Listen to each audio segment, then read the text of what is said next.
I will fight to the end. Doesn't matter what the world brings against me. I will fight to the end. Good afternoon and welcome to Cut to the Chase with Senator Chase. This is our weekly call-in town hall and radio show. I'd also like to thank WNTW 820 AM The Answer for the opportunity to provide this public service to you each week. I'm Senator Amanda Chase, your weekly radio show host. I serve as your state senator in the 11th Senatorial District, which includes all of Amelia, Colonial Heights, and most of Chesterfield.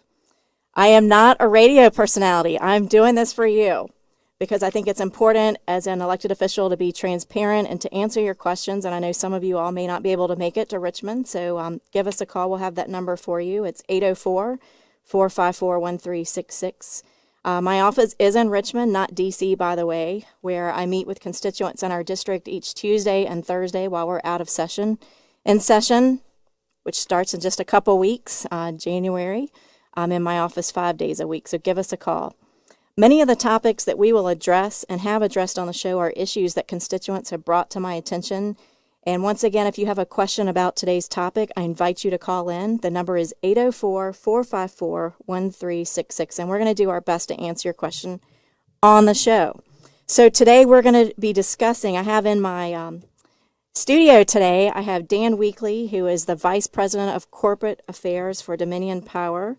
And we've got a number of issues we're going to be talking about today, energy independence, amongst another many things. But I want to tell you a little bit about Dan. And Dan currently, as I said, serves as the Vice President of Corporate Affairs at Dominion Resources. He oversees all of the company's federal, state, and local government relations. He was previously responsible for state and local affairs issues in New York and West Virginia for Dominion Transmission and Hope Gas Incorporated, which are both subsidiaries of Dominion.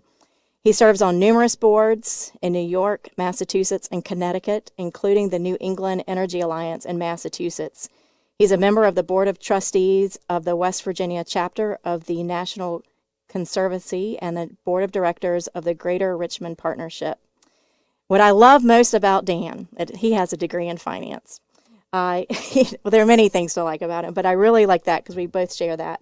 He earned his bachelor's degree in business and finance from Marshall University and his executive master's degree in business administration from Indiana University of Pennsylvania. So, Dan, welcome to the show. Well, thank you so much for the invitation.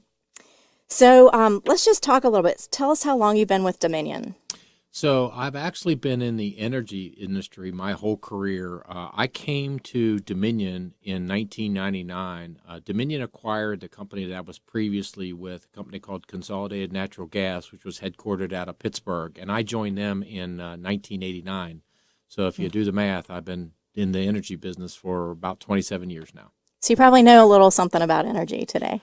Well, you surround yourself with folks that know a lot more than you. Let's put it that way. And so you kind of gain that knowledge from working with a bunch of really smart folks. And so we're blessed to have a great workforce at Dominion. And so, we focus on the energy topic all day, every day. Well, Dan is very humble, and I'm very thankful for that. But he is quite the expert on this, which is why I asked him to be on the show. He actually reports directly to Tom Farrell, who's the chairman, CEO, and president of Dominion Virginia Power. Let me ask you just real briefly, and I know you're not one to brag about yourself, and I'm probably going to have to pull this out of you, but tell me, what would you see since coming to Dominion? What are your major accomplishments since you've been there? Well, let me just say the one change I would make. In the Dominion structure, everybody reports to the chairman and to Tom Farrell, but I actually report up through the side that we call it the energy policy side, and so that's Bob Blue, who is responsible for everything at Virginia Power. Bob is responsible for regulatory, and then everything in my group, as well as environmental. So Bob's got a lot of things on his plate. But you are correct. We all report up to our chairman. So I'll just say it's a really exciting time at Dominion. It's an exciting time at the industry. There is never anything's going to be the same when it comes to the energy side, because you always got to remember what to follow what the customer's demands are out there. And so it's a very changing technology. But I think the one thing that's very different in the energy business is when you think about all the investments, it's a really big machine. A lot of people think of the electric industry or the grid across the country as one of the most dramatic and underappreciated technological advancements in the world. And when you think about it, because people want power 365 days a year. There is no room for error there. You have got to keep the lights on. And I think that's really evolved over time. You know, it used to be when we were kids, you know, if your power went out for a couple hours here or there, it was no big deal. That's not the way it works today. People want constant, instantaneous gratification. And so nothing is more evolved than that, than energy. But at the same time, people are kind of demanding changes about that what is the fuel source. And so we like to say society will dictate that, whatever the fuel sources are, but we will go, it's our job to advise the general public, like your listener, Senator, about the positive and negatives of each of those choices. So we were talking about, obviously you're a subject expert on energy, and you've seen things change over the past 15 years, and a couple of those you've alluded to. Just the expectancy, as you said, for the customer to have that power on all the time. Mm-hmm. Tell me about some of the extra demands that you've seen that over the past 15 years. How has that changed? Well, I think it's really changed. Let's start at the very beginning. And when you think about, and this is just on the electricity side, not the natural gas side, which we can talk about as well. But let's think about how it all works. That we have a grid system out there, which is really just a big highway. I mean, and yes, there are pockets, but basically all transmission lines are all interconnected, just like all highways. So if you want to look at that way, every highway starts, in the southern United States and runs New England, or the upper northeast towards the New England or Canada, or every highway starts on the west coast and moves east. So they're all interconnected. They're not independent of one another. The electrical grid is very similar to that. So we connect with other transmission systems, north of us, south of us, west of us, not too many east of us because of where we're located geographically. But when you think about how it works is the first thing is we generate that power. The one thing that's very different in power is it's a commodity that's got to be consumed instantaneously, because that's something that's not really evolved over time. Is Can't that store storage it. technology? No kinetic energy there. No. I mean, so basically every time one of your listeners turns on their lights or their furnace comes on in the middle of the night, there's a power generation facility running somewhere that's supplying that power. So, yes, there are reserve margins and backups and whatnot, but it's not something that we're pulling out of a warehouse or sitting in a battery bank someplace. There is a physical operation to take place with that. So it's a very different type of service than a lot of folks. And there's a lot of different sources too. Yeah, and that's what I was going to say. I think it's really changed over, if I could go back, let's just say 20 years. I mean, it wasn't that long ago where coal was the dominant fuel, because it's so abundant across the country, whether it's in the Appalachian Basin, whether it's out west in Wyoming. There is a lot of coal out there, and that was the number one resource where we made electricity. It was roughly 50% of all the electricity generated in the country was coal-based. Now we're getting to the point where coal, still a huge percentage of it, but we're down to just over 30% of the nation's power is generated by coal. This will be the first year ever that when the final reports come in, I fully anticipate 2016 will be the year that natural gas forges past coal as a larger generation source, as the number one. And of course, nuclear still generates about 20% of all the electricity in the country, and that's amazing, considering we haven't built a new nuclear plant that's come online since the 80s. So here we are 30 years later.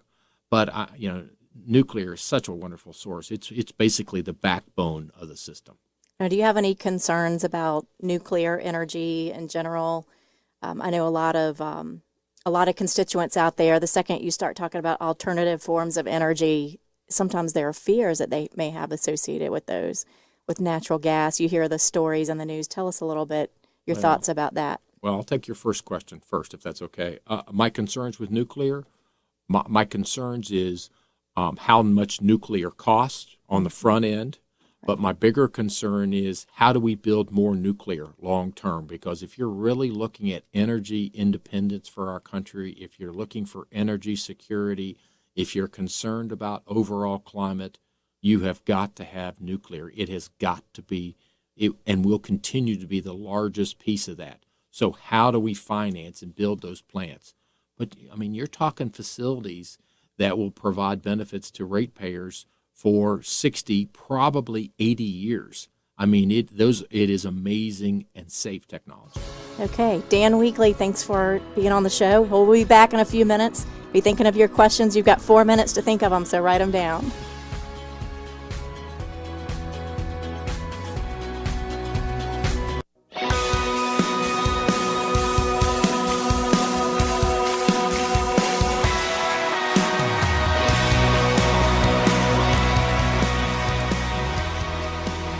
If you're tuning in just now, welcome back to Cut to the Chase with Senator Chase. I'm Senator Chase, and I'm here with Dan Weekley, Senior Vice President. I'm getting ready to give you a promotion here.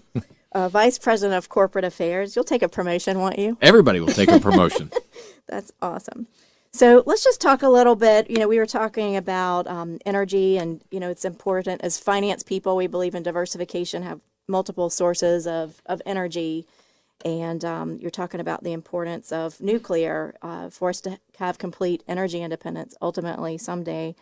And we're going away from coal because it's not as clean as it. Many people didn't even think about coal, like what happened when you got electricity. So how are things coming along with the company's closure for its 11 coal ash ponds across the state? Yeah, and so I'm sure your listeners are heard about this topic before, and those of you who haven't, let me just say that, you know, when you generate electricity with coal, there is a waste product. It's the ash material, and there are two different ways to store that. You can either put it in what's known as a dry pond, and which is exactly as it says, or that you keep it in a wet compound, and we just refer to them as ponds. So Dominion has 11 of these ponds across the state of Virginia. And we're in the process of closing those. Now, some of those ponds have not been in use since the 1960s. And it was actually back in the days when there was not any rules associated with, you know, operation of those ponds. The EPA wasn't even around back until the It was 80s, not. right? Nope. And so, you know, our boss, Tom Farrell, came along and said, look, we're gonna lead the country in this. There have been some incidents across. One was, you know, in the western part of the state. One was in Tennessee with the Tennessee Valley Authority a number of years ago. And so he said, you know what, we're going to be a nation's leader in this. We're going to do what's right for the environment. We are going to close these in a safe, proper manner. And so we've been moving forward with that.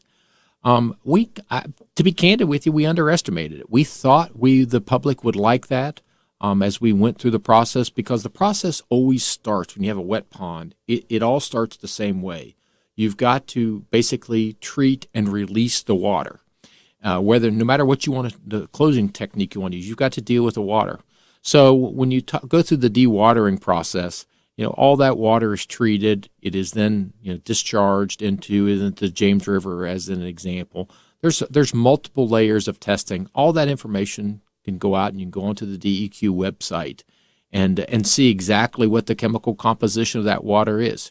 Is it drinking water standard? No, it's not. It was never intended to be. The question is, why would you want to make it drinking water standard? Because as soon as it touches the river, it's no longer that standard any longer. So, you know, the standard for that is really what they call fishing and swimming standard. So you want to have it better quality than the river is, but yet not the same quality that it would be for drinking water standard.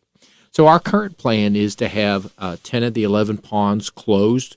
And when I say closed, we call it clean close. So what that would be is you put a membrane over the top of the ponds, so make sure that no water can seep down into the material. Then you cover it with a couple of feet of dirt, and then vegetate it again, basically grass. But probably the most important piece of that is there's a whole ring of monitoring wells that go around those wells. And so everyone can basically see what the migration of any water is. So it's basically a roadmap. So if you were to ever have any problems, you would be able to see those early. That's what that whole process is. So under the current plan, that we would have 10 of the 11 ponds closed by the end of 18, and then the remaining pond would be closed in 2019. We're proud of the fact that we will be one of the leaders in the utilities industries across the country about the process and how timely we will get that done. But, I know a lot of your listeners are passionate about that, and they all have opinions.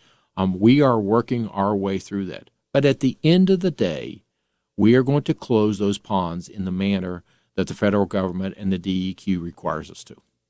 And along that line, you and I got to know each other pretty well over a session on a bill that I co-patroned with Senator Scott Servell, Senate Bill 537, which would have mandated Dominion to safely close coal ash ponds in Virginia by 2020 and transfer the toxic waste to dry-lined landfills. But the measure failed on a 7-7-1 vote in a Senate committee. Now, if that bill had passed, basically it would have required utilities to transfer solid coal ash waste to dry-lined landfills instead of merely capping or sealing the mounds of coal ash in place. And I think, if I remember correctly, this is the Chesterfield Power Plant, which is not too far from us, Dutch Gap. And some of my constituents had come to me, and some of them were scientists, some of them were head of DEQ, and they were very concerned, that we had a couple of coal ash ponds that were not lined, that were sitting in a 100-year floodplain next to the James River. And I have to be honest with you, what really impressed me is that you guys had really gone above the call of duty with what the DEQ required you to do as far as monitoring what minerals and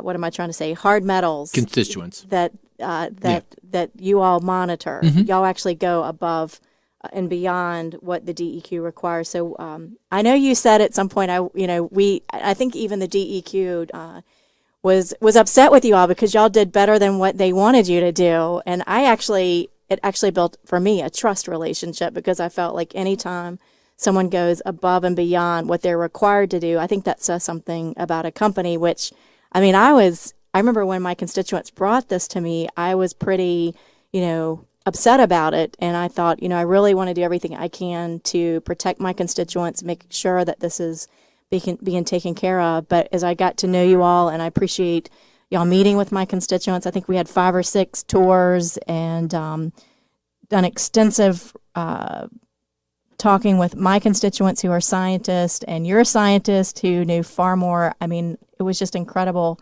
the dialogue that took place. So, I do have to commend Dominion for having those conversations, because a lot of companies would not do that. Well, you're very kind to say that, and so thank you. And I want to thank you for your leadership and interest in the topic.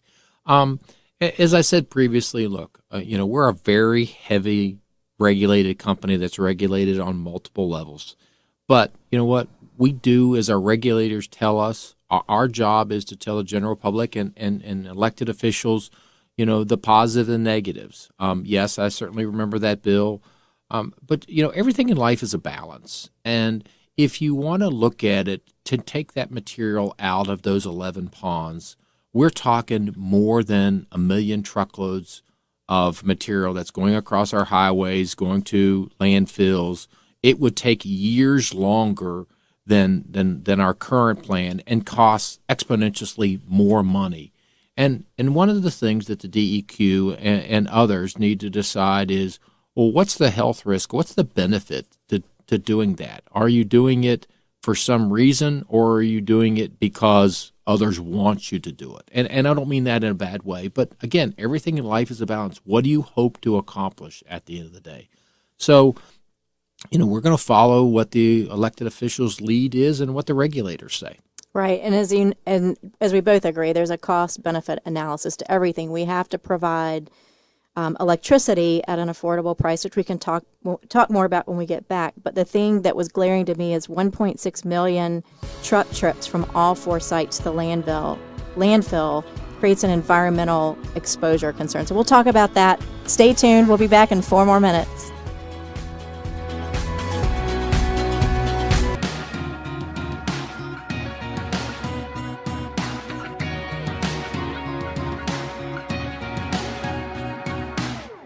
I will fight till the end. Doesn't matter what the world brings against me. I will Good afternoon. This is Senator Chase, and I'm here in the studio with Dan Weekley of Dominion Power, and we are here discussing my favorite subject of all, as you know, is coal ash. I just love it. Let's just go ahead and cut to the chase on this issue. So, Dan, you live in the 11th District. I do. I am one of your constituents, and thank you for representing me. Well, let me just ask you this because, I mean, the bottom line is that people want to know, is the water safe? Would you take your family boating in the waters, kayaking, those types of things right there on the James River?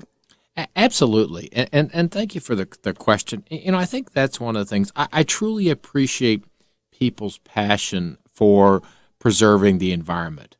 But look, I mean, I live in this community. We have hundreds of Dominion people who live in this general area. And we have a very transparent workplace. I don't know of anybody at Dominion who would intentionally do anything to harm the environment. I just don't believe that. And we have people all the time put their hands up and say, hey, we need to consider this or we consider that. This is our home community, and no one is going to put their family in harm's way. I just don't believe that. So it's the answer is absolutely we're going to do what's right for the environment, because doing what's right for the environment is doing what's right for our families. Right. And wouldn't you say that probably a lot of times that just involves educating the community about what Dominion is doing? Because, you know, a lot of times we hear about issues that come up in other communities, you know, North Carolina and that type of thing. And so I think a lot of times it is educating the community, which is why I appreciate you coming on the show. You took a risk by coming on with me, so I appreciate you coming on. So let's go to our next topic. Let's talk about the Atlantic Coastal Pipeline Project. And this has also been a hot topic in the news. Can you tell me tell our listeners why this project is so important to Virginia? With your indulgence, let me back up a little bit for all your listeners not that familiar with it. This is a project that we are going to bring natural gas from the central West Virginia area. Everybody refers to it as the Marcellus Shale area. And we're going to build a pipeline crossing West Virginia, across Virginia diagonally, and then basically following Interstate 95 down into the North Carolina area. And the rationale behind this project is really utilities like Duke Power in North Carolina are looking to get off of coal, and they're looking to basically look at the next fuel out there, which is natural gas. Lots of attributes of natural gas, one of which is so cost efficient for our customers, because that's what customers want, low-cost power. It's a huge economic driver for jobs and for their own residents. So this project started, I'm guessing, I've lost track now, probably about 2.5, maybe 3 years ago. And what the genesis of this project is, you know, I assume that others have gone on the show and talked about how this Marcellus Shale has just brought so much gas reserves and the availability. But, you know, the natural gas transportation network is very much like the electric grid. It is a big transportation highway. The majority of natural gas, probably 15 years ago, was coming out of the Gulf of Mexico.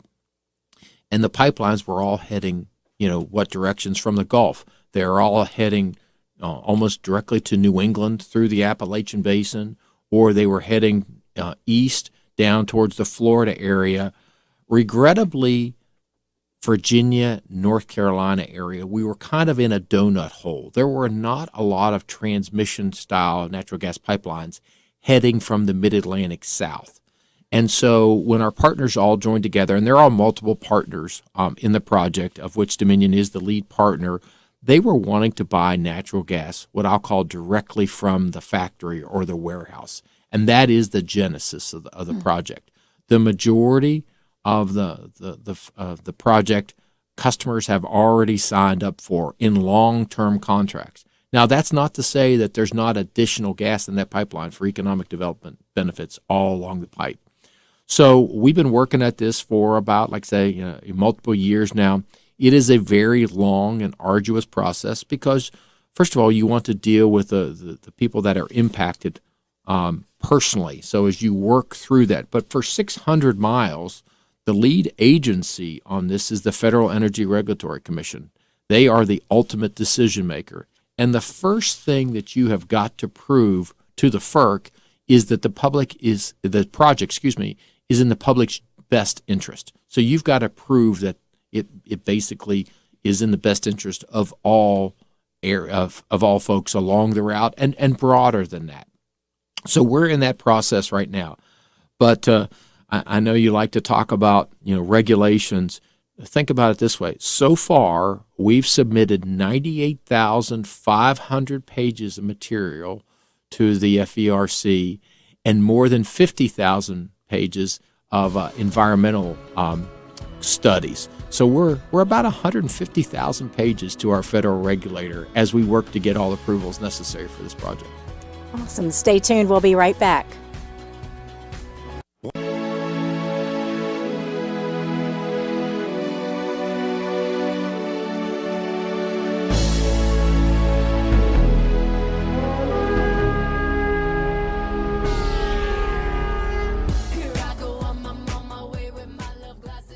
So, Dan, we know that Virginia is fortunate to have a diverse supply of energy sources: coal, nuclear, natural gas, hydro, oil, from which to make electricity. Is Dominion looking at adding renewable energy such as solar and wind to the mix? Yeah, I would say just like the Atlantic Coast Pipeline. I mean, we continue to evaluate all fuel sources, but the one thing that does concern me long term is if you look at our rates, remember our rates are better than all of our neighbors, and there's a couple of reasons for that. One of which, Virginia, rightfully a long time ago, came along and indicated that we always got to pursue the lowest cost option. I mean, and that's one of the things that from our state regulators to elected officials, like you said, that's a policy decision that Virginia made a long, long time ago, and it was the right thing to do. But, as you evaluate things, it's just like your own individual stock portfolios. You don't want to put all your eggs in one basket. So if you look at the modeling right now, and I mean the financial modeling about what fuel source to use, it'll tell you to build all natural gas. I will tell you that's a bad thing to do. I would tell you it's a bad thing to build all nuclear or all renewables. Everything in life is a balance. So you want to build off of that. We like renewables. I think people continue to say, why don't you build more? Well, the challenge with that is they're not the low-cost option. That's the first thing. In fact, they're pretty high. Yeah, I mean, solar has really started coming down in price over the last 5 or 6 years. But one of the things you have to think about is solar generates power about 25% of the time. When you think about daylight hours, and again, we talked about this, Senator, a few minutes ago on your show, electricity is consumed as it's manufactured, as it's generated. So if solar is generating power 25% of the time, that means you've got to have another fuel source ready for that remaining 75% of the time. But again, I'm not down on the solar industry. I really like it. But there's another challenge with that and it's a land usage issue. To generate a megawatt of electricity via solar takes about 8 acres. So if you wanted to, say, build 20 megawatts, and remember, a megawatt will serve about 250 homes on average. That's kind of how to think about it. So if you wanted to build 20 megawatts of solar, you would have to have about 160 acres of site just in solar panels to manufacture electricity 25% of the time. Well, that's about the size of the footprint of the industrial plant, of the nuclear plants. We just announced a big facility down in Greensville County. We did a groundbreaking a couple of weeks ago. We did a dedication of a facility in Brunswick County. So that's actually the footprint of those much bigger plants. So if you do that math, that's about 20 megawatts. The one we dedicated 2 weeks ago, that's almost 1,600 megawatts. So, and you've got to think about it. What's the best land usage? Again, it all comes back to everything. Everything is a balance, just like your stock portfolio. So you've a little bit of everything is the good way to go. So tell me a little bit. My understanding, and I was just reading this today. There's a solar energy project in Chester, which is a partnership between Dominion and Altria. Can you tell us a little bit about that? Yeah, so we have some customers out there who have decided that they recognize solar is more expensive, and it is, but they think it's the socially right thing to do. So we've had some customers come along and say, we know it's more expensive, but what we will do in the industry, we call it ring fencing. So they will agree to pay the increased costs so that we don't socialize those costs among all customers. And right now, more than 80% of the solar projects we have out there are being paid for by specific customers. So the rest of the 2.5 million customers at Dominion are not paying those additional costs. Very good. So let's just talk about something on a lighter note. Let's just talk about the Dominion Charity Classic that you sponsored. Tell us a little bit about that and how that benefits the district. Yeah, so the PGA approached Dominion several years ago and indicated that they were interested in what they call the Champions Tour, and that's the previous winners tour, basically.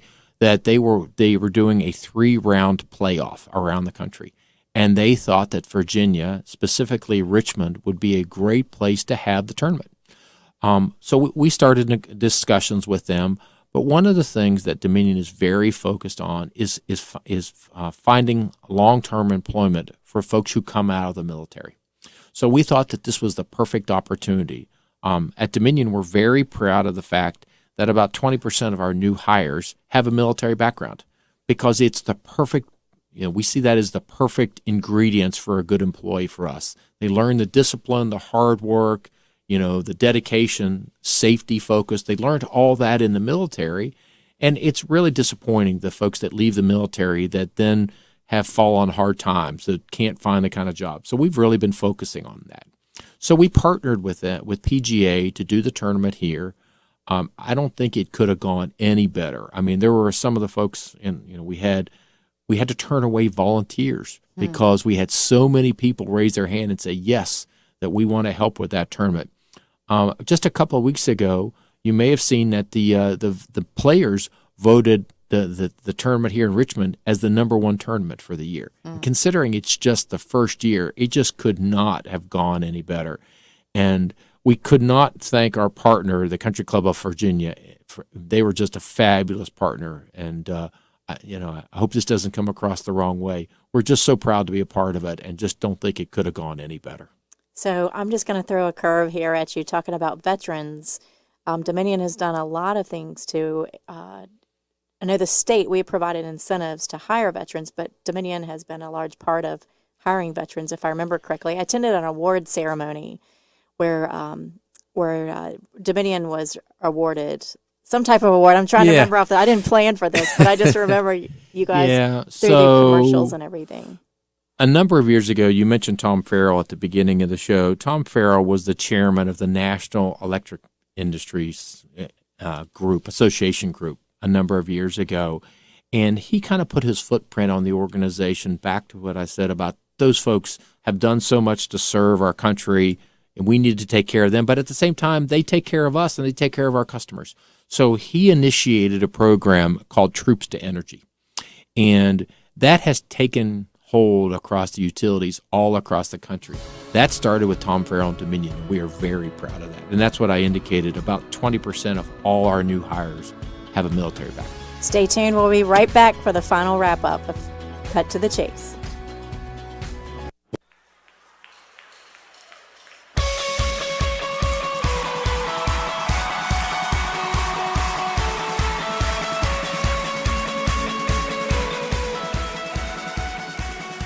All right, welcome back to the final wrap-up of today's Cut to the Chase radio show with Dan Weekley from Dominion Power. And let's just pick up with Atlantic Coast Pipeline, which is, I think, one of the hottest topics right now. So I'm going to give you my final 3 minutes to talk about that. Okay.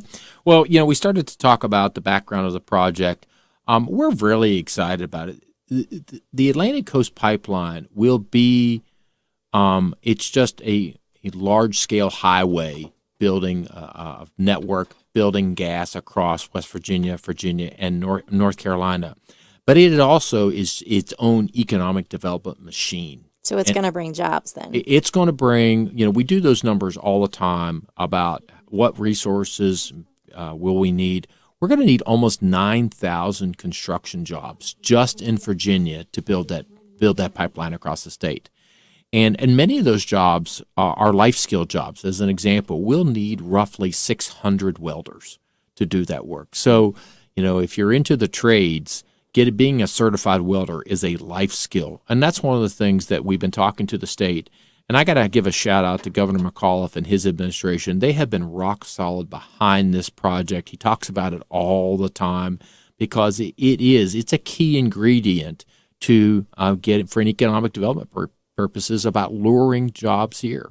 I mean, when you think about luring jobs here, about big expansions, most industrial customers want access to natural gas, and it's been fairly limited across the state about where we can have. So it really will be a new medium about how to expand the state's economy. And in my opinion, it's about energy independence. Mm-hmm. I don't like being reliant on other people or other states or other countries for my energy. And so for me personally, as a legislator and a small business owner, I want to make sure that we can have reliable. This is why I'm supporting this initiative, by the way. The Atlantic Coast Pipeline, just because it brings jobs to Virginia, it gives us energy independence, it keeps our rates low, provides us some diversity, as we mentioned earlier, just another an option. So there, I'm sure that you probably get some objections from folks who are out there, maybe in Nelson County, possibly Wintergreen. It's one of my favorite places to go. But tell me kind of what Dominion has done to kind of to help those folks to overcome, I guess, for the greater good. Yeah, and you're right.